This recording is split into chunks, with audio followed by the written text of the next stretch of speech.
पहली printing China, Japan, Tokyo में आई, Korea में आई थी। टोक्यो तो जापान में ही जगह है। तो पहली प्रिंटिंग कहाँ आई थी? चाइना, जापान एंड कोरिया में। मतलब चाइना में आई थी। हैंड प्रिंटिंग होती थी। क्या करते थे, एक वुड ब्लॉक होता था, उसको उसमें से सी दिखा, उसको पेंट कर दिया और उसके अगेंस्ट पेपर रब किया in the surface of would blocks में। तो अब क्योंकि शीट्स जो होती थी वो बहुत थिन होती थी, तो उनको दोनों तरफ आप प्रिंट नहीं कर सकते थे। तो 4-5 शीट्स बनती थी, फिर आप उनको क्या करते थे, स्टिच करते थे। उनको डिफ़िकल्ट टू कैरी होता था। फिर और फिर बाकी लोग उसको ब्यूटीफुली क्या करते थे, कॉपी करते थे कैलीग्राफी से। फिर चाइना में एकदम से प्रिंट का डिमांड बढ़ गई। क्यों बढ़ गई चाइना में? क्योंकि वहाँ पे ब्यूरोक्रेटिक एग्जाम्स होने लगे, मतलब ये सिविल सर्विस एग्जामिनेशंस। तो इनकी डिमांड बढ़ गई, नंबर ऑफ कैंडिडेट्स भी ज़्यादा हो गए। अब मर्चेंट्स भी प्रिंटिंग यूज़ करते थे डे टू डे अफेयर्स को रिकॉर्ड करने के लिए। फिक्टिशियस बुक्स वगैरह होती थी, रिच विमेन रीड करने लगी, कुछ विमेन लिखने लगी, वाइट स्कॉलर्स की। तो प्रिंट की डिमांड बढ़ गई। शंघाई तो हब था प्रिंटिंग का। फिर चाइना से जापान में गई प्रिंटिंग, ठीक है, और बुद्धिस्ट लेकर गए, बुद्धिस्ट मिशनरीज। और पहली जो जापानीज बुक है वो है डायमंड सूत्रा। 6 पेजेस की है, 6 शीट्स की, और वुड कट इलस्ट्रेशन है इसमें, मतलब वुड की कटिंग है। उस टाइम में पिक्चर्स भी प्रिंट होती थी, मतलब ऐसे ड्रॉ व्रॉ करते होंगे। तो वो कहाँ पे करते थे? टेक्सटाइल्स में करते थे, प्लेइंग कार्ड्स में करते थे, पेपर मनी में करते थे। अब पोएट्स वगैरह भी पब्लिश करने लगे बुक्स। और बुक्स बहुत चीप होती थी और अबेंडेंट होती थी, क्योंकि लोग क्या करते थे, कॉपी कर लेते थे उसको। एक लिखी जाती थी, बाकी कॉपी की जाती थी ब्यूटीफुल हैंड राइटिंग में।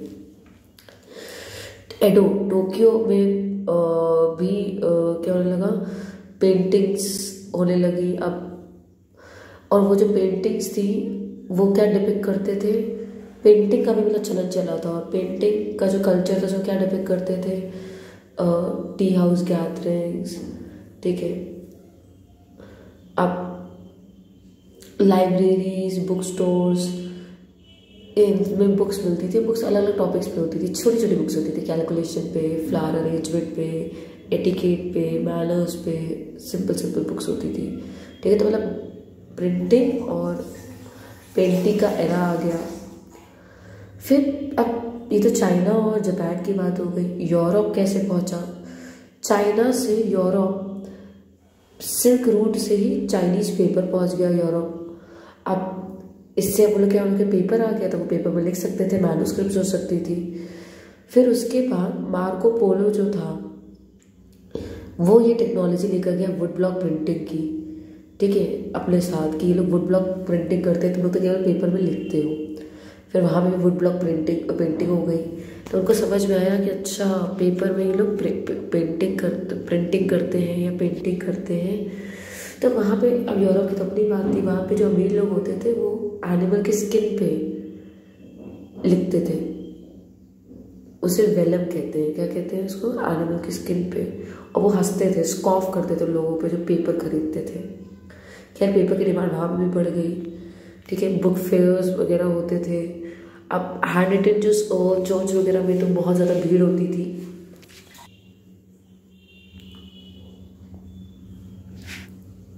अब बुक्स की डिमांड जब बढ़ने लगी तो एक बुक सेलर अपने अंडर बहुत सारे वो रखता था, स्क्राइब्स को रखता था। उनसे कहता था इस बुक को कॉपी करो।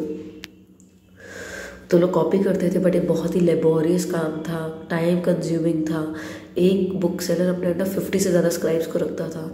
कॉपिंग बहुत एक्सपेंसिव थी, लेबोरियस थी। फिर जो मैन्युस्क्रिप्ट्स होती थी बहुत फ्रेजाइल होती थी, difficult to handle, awkward to handle. उनको आप ईजिली कैरी नहीं कर सकते थे, ठीक है। अब कभी कभी उनका मतलब ही बदल जाता था जब वो लिखते थे उसको, ठीक है। तो अब एक डिमांड थी कि ये और बुक्स के लिए लिखा ना जाए, प्रिंट हुए। तो एक बंदा था जोहन गुटेनबर्ग, स्ट्रासबर्ग जर्मनी का। वो एक बहुत बढ़िया ब्लैकस्मिथ था और एक मर्चेंट का बेटा था, जिसने बचपन से देखा था कि कैसे ऑलिव को प्रेस करते हैं हम मशीन से, और ऑलिव ऑयल या जो भी निकलता है ऑलिव प्रेसेस को उसने बचपन से देखी थी। खुद वो एक वो भी था, गोल्डस्मिथ भी था।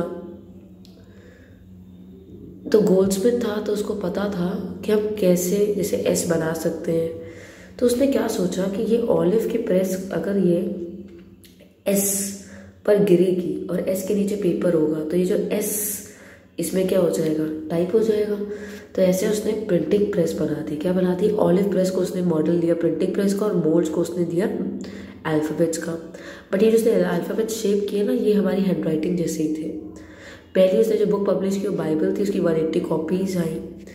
अब मैन्युस्क्रिप्ट से ही रिजेंबल करते थे, क्योंकि मेटल लेटर्स जो थे वो हमारे हैंड राइटिंग स्टाइल्स में ही थे। बॉर्डर्स को सजा दिया जाता था बहुत ज़्यादा। अब प्रिंटिंग प्रेस जो थी, इसकी वजह से printers from Germany travel to other countries, ठीक है, वो लोग वहाँ पे प्रेसेस में मदद कर रहे थे। 20 मिलियन कॉपीज़ आई, फिर 200 मिलियन कॉपीज़ आई। तो लोगों ने गटनबर्ग के बाद अब लोग वो नहीं करते थे, टाइप करने लगे थे, वो लोग वो नहीं करते थे, लिखते नहीं थे। फिर एक रीडिंग पब्लिक आ गई। जो लोग पढ़ लिख नहीं सकते थे उनको क्या करते थे, बाकी लोग सुनाते थे, क्या करते थे, और वो ओरल कल्चर कहा गया कि वो सैक्रेड बुक्स को रीड करता था, बैलेट्स, और वो लोग सुनते थे, क्या करते थे, साइलेंटली, ठीक है, क्योंकि उस टाइम पे ज़्यादा लोग पढ़े लिखे नहीं थे, लिटरेसी रेट बहुत कम था, ठीक है। तो लोग पॉपुलर चीज़ें लिखते थे जो सबको ऑलरेडी पता है, बस फिर भी कोई एक रीड करेगा, बाकी लोग क्या करेंगे, सुनेंगे। उसमें पिक्चर्स बहुत ज़्यादा होती थी, सजी धजी, टैवेन्स वगैरह में, पब्स वगैरह में लोग सुनते थे। ओरल कल्चर एंटर हो गया। तो अब क्या हो गया, oral and reading cultures blur हो गया। एक हो गया, एक हेयरिंग पब्लिक थी और एक रीडिंग पब्लिक थी। प्रिंटिंग प्रेस से कल्चर में भी बहुत चेंज आया। बहुत सारे लोग डरे हुए थे कि अब प्रिंट की वजह से, अभी तक तो लोग कहते थे कि हमारी बुक्स में लिखा हुआ है, रिलीजन में लिखा हुआ है, जैसे इंडिया में था वैसे वो ब्राह्मण्स थे, वैसे प्रीस्ट थे, रिलीजन में हमारे लिखा हुआ है ये नहीं करना वो नहीं करना।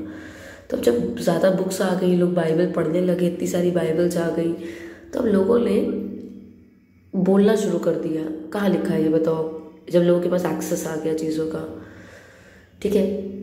प्रिंट की वजह से सर्कुलेशन ऑफ आइडियाज़ हुआ, लोग डिबेट्स डिस्कशंस करने लगे, वो लोग डिफरेंटली सोचने लगे। तो कुछ लोग जो थे, जो बहुत ऑर्थोडॉक्स थे, उनको लगा कि हमारी जो वैल्यूएबल लिटरेचर वो डिस्ट्रॉय हो जाएगी, ठीक है। वो क्रिटिसाइज करने लगे न्यू प्रिंटिंग लिटरेचर को। मार्टिन लूथर था, उन्होंने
हाँ, तो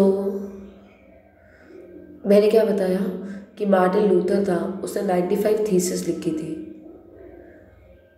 उसने रोमन कैथोलिक चर्च को चैलेंज किया उसने, उसकी, और उसने जो भी लिखा था चैलेंज करते हुए, वो सब विटेनबर्ग में उसने 95 थीसिस जो लिखी थी उसकी कॉपी जो है विटेनबर्ग में लगाई गई। उसने चर्च को चैलेंज किया था, मुझसे डिबेट करो कि तुम लोग ये जो करते हो सही करते हो, रईसों का तुम लोग वो देते हो, साथ देते हो, करप्टेड है, तुम लोग इतने इतने पैसे चार्ज करते हो ब्राह्मण्स की तरह। तो प्रोटेस्टेंट रिफॉर्मेशन आ गया। क्या आ गया, उसने बोला था printing is the greatest gift of God and the ultimate one. फिर मेनोशियो इटली का बंदा था, उसने बोला कि बाइबल में कहाँ लिखा हुआ है जो तुम लोग हम लोग को बताते हो। उसने बताया कि बाइबल में ये चीज़ लिखा हुआ है, इसका मतलब ये है। बेनोशियो को 2 बार हॉलअप किया गया, फिर इसको मार डाला गया।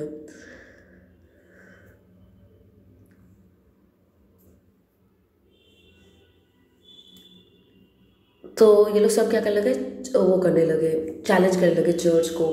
और रोमन कैथोलिक चर्च इतना परेशान हो गया था कि उसने एक इंडेक्स बनाया प्रोहिबिटेड बुक्स का। ये मेनोशियो इटली का, वो मार्टिन लूथर किंग, ये सब बहुत इंपॉर्टेंट है। नेक्स्ट, अब चर्चेस जो थे वो लोग स्कूल्स बनाने लगे ताकि लोगों को एजुकेशन दी जाए, तो लिटरेसी बढ़ती गई, स्कूल्स आ गए। रीडिंग मेनिया था लोगों के अंदर कि हम बुक पढ़ लें। लोगों का था कि मरने से पहले हम बाइबल पढ़ लें। एल्मेलैक्स, एल्मेलैक्स मतलब डायरीज या रिचुअल कैलेंडर्स, बैलेट्स, ये सब बहुत पॉपुलर हो गए। इंग्लैंड में पेनी चैप बुक्स होती थी, बुक्स विद कवर्स, और ये पेडलर्स बेचते थे, इन्हें चैपमैन कहते थे। और फ्रांस में ही, इंग्लैंड में तो उन्हें पेनी चैप बुक्स कहते थे, फ्रांस में इन्हें बिलियोथिक ब्लू कहते थे। ब्लू कलर की होती थी, लो प्राइस बुक्स होती थी ब्लू कवर के।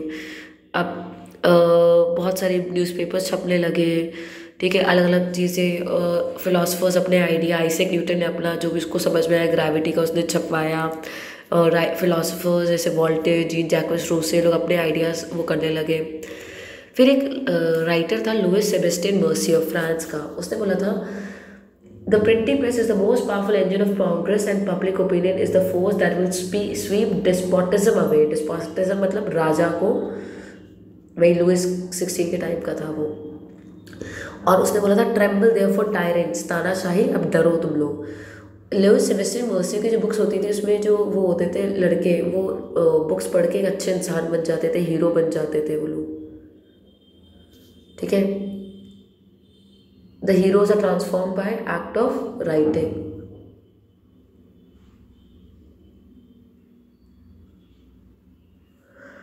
फिर print culture and French revolution. France में तो प्रिंटिंग कल्चर का बहुत इंपॉर्टेंट रोल था, ठीक है। क्यों? क्योंकि ये यहाँ पे एनलाइटनमेंट राइटर्स आए जो क्वेश्चन करने लगे सुपरस्टिशंस को, डेस्पोटिज्म, राजा की पावर को, और ट्रेडिशंस को, कि क्यों 3 स्टेट्स हैं, ठीक है। वो आर्ग्यू करने लगे, उनको रीजन चाहिए थे। उन्होंने कहा था कि हर एक चीज़ रीजन और रैशनैलिटी के अंडर जज करो। उन्होंने चर्च को भी चैलेंज किया कि चर्च क्लर्जी जो है उनके पास 60% लैंड है और वो टैक्सेस नहीं पे करते, क्यों नहीं पे करते, है ना। वॉल्टेयर और रूसे की राइटिंग्स तो ने तो वर्ल्ड को एक दूसरा नज़रिया दे दिया, क्वेश्चनिंग का, क्रिटिकल का।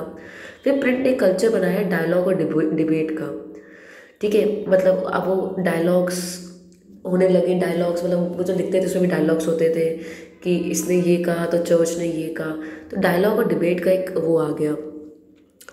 उससे क्या हो गया, लोग अपने आसपास जब लोग ऐसे पढ़ते थे तो लोग एक्चुअल लाइफ में भी डिबेट्स कंडक्ट करने लगे, डिस्कशंस करने लगे, रीजंस, लॉजिक्स ढूंढने लगे, लोग क्वेश्चन करने लगे। और अब ये लोग अपने कैरिकेचर्स और कार्टून्स के थ्रू वो लोग क्या करते थे, वो लोग मजाक उड़ाते थे मोनार्की का, ठीक है। ये लोग ये करने लगे, देखो ये दिखा रहे हैं जैसे मजाक उड़ा रहे थे ये लोग, कार्टून्स, कैरिकेचर्स। तो 3 चीज़ें हुई, एक तो राइटर्स रैशनैलिटी के आइडियाज स्प्रेड होने लगे, चर्च को चैलेंज करने लगे, डायलॉग और डिबेट का एरा आ गया, ठीक है। अब हर एक चीज़ डिस्कस होने लगी, रीडिस्कस होने लगी, रिवैल्यूएट होने लगी, और साथ में कार्टून्स है, कैरिकेचर्स। अब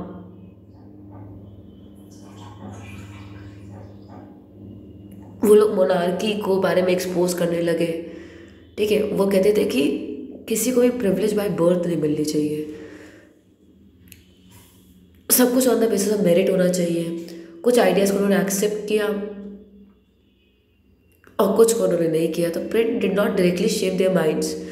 प्रिंट ने, देखो सबने सब कुछ नहीं मान लिया जो उन्होंने लिखा था राइटर्स ने, पर कुछ चीज़ें मानी, कुछ रिजेक्ट कर दी। तो प्रिंट ने उन पे कुछ इम्पोज नहीं किया, रादर उनको हेल्प किया टू शेप देयर ओपिनियन। उनको प्रिंट की वजह से लोग अभी तक सोचते नहीं थे, जो जैसा था उसको एक्सेप्ट करते थे। प्रिंट ने उनको डिफरेंटली सोचने की हिम्मत दी। फिर क्या होने लगा, प्राइमरी एजुकेशन कंपलसरी हो गई, ठीक है।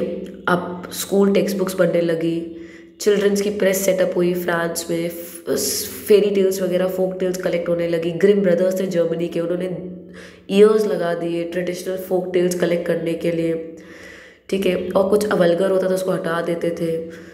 तो विमेन जो थी वो भी रीडर्स भी थी, राइटर्स भी थी। इस टाइम में बहुत इंपॉर्टेंट विमेन राइटर्स थी, जैसे जेन ऑस्टन मेरी फेवरेट है, ब्रॉन्ड सिस्टर्स, जॉर्ज एलियट, ठीक है। और ये जो थी अपनी राइटिंग में जो विमेन को डिफाइन करती थी वो भी अलग होती थी। ये विमेन काइंड थी, शी वॉज इंटेलिजेंट, तो विमेन की भी पोजीशन चेंज होने लगी। विमेन को कैसे दिखाते थे स्टोरीज में, that she had will, personality. Lending libraries हो गई जहाँ पर वाइट कॉलर वर्कर्स, आर्टिसंस जो लोग थे वो अपने आप को एजुकेट कर सकते थे, ठीक है। लोग क्या लगे, जाने लगे सेल्फ इम्प्रूवमेंट के लिए। वहाँ पे वो लोग लिखते थे और लैंडिंग लाइब्रेरी से वो लोग पढ़ते थे। फिर ऐसा नहीं है, प्रिंटिंग प्रेस में भी बदलाव आए। वही जो प्रिंट था वही हम लोग नहीं यूज़ कर रहे थे, उसको हमने बहुत ज़्यादा क्या किया, हम लोगों ने बदलाव किए उस पर। रिचर्ड एम हो था न्यूयॉर्क का, वो एक पावर ड्रिवन सिलेंड्रिकल प्रेस लाया। वो 8,000 शीट्स पर आवर प्रिंट कर सकती थी, तो न्यूज़पेपर्स को बहुत अच्छा मिल गया। इसके कलर्स भी बेटर थे, क्या थे, है ना। मेथड जो फीड करने का पेपर वो इम्प्रूव हो गया, इजी हो गया। क्वालिटी ऑफ प्लेट्स बेटर हो गई, ऑटोमेटिक रील्स थी, फोटो इलेक्ट्रिक कंट्रोल हो गया। तो रिचर्ड एम हो की वजह से जो सिलेंड्रिकल प्रेस है वो ज़्यादा प्रिंट कर सकते थे। वो लोग नई स्ट्रैटेजीज भी बना रहे थे सेल करने के लिए, ठीक है। इन इंग्लैंड वो लोग चीप सीरीज निकाल के लाया था, शिलिंग सीरीज। उस पर कवर रखते थे बुक का, बुक की जैकेट, तो लोग बुक जैकेट देख कर ही बुक खरीद लेते थे, ठीक है। उन लोगों को डर था कि हमारी डिप्रेशन आ गया था तो कहीं लोग खरीदना ना बंद कर दे, पहले लोग खाएंगे पिएंगे कि लोग बुक्स खरीदेंगे, तो लोग चीप बुक्स ही बनाने लगे। अब let's come to India. India में बात कर लेते हैं हम लोग।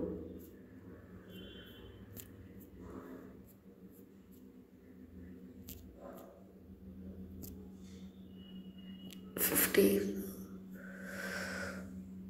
इंडिया में बहुत सारी